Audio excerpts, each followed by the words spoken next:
Finally, they had returned to school.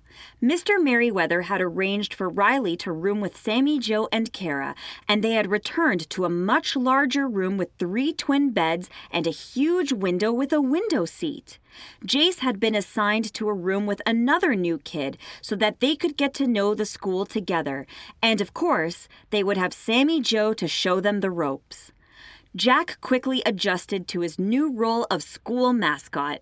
He still got to sleep with Jace, and Jace oversaw feeding him and taking care of him, but he got to wander the school grounds and get pets and hugs from hundreds of other children all day long. He was one very happy dog. For now, though, Sammi Jo and Jack were taking a little break and just lying in Sammi Jo's room. It was really good to have a little alone time, and Sammi Jo was daydreaming about all the fun adventures she had had last summer. She was really missing Screech, but they had worked out a way to communicate, and Sammi Jo looked forward to her weekly delivery from Peppa, the seagull. Screech would tell Peppa the message, and then Peppa would scratch out the message with a shell on a dried piece of seaweed, grab it up in his bill, and fly to New York to drop the piece of seaweed outside of Sammi Jo's window.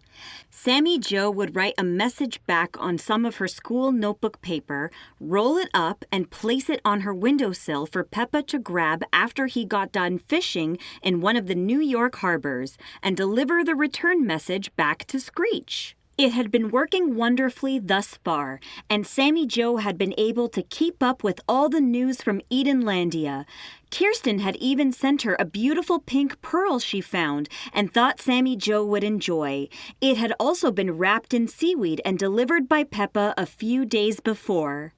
Being as Sammi Jo still had her translator, she was also able to talk to Peppa if she happened to be around when Peppa was dropping off the letters, although his squawking speech was a bit hard to understand.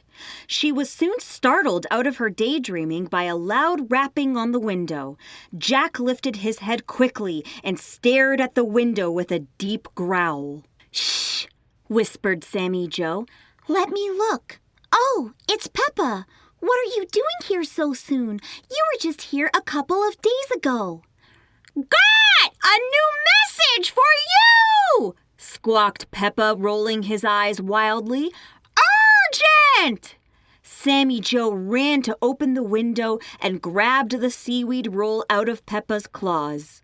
Just then, the phone began to ring.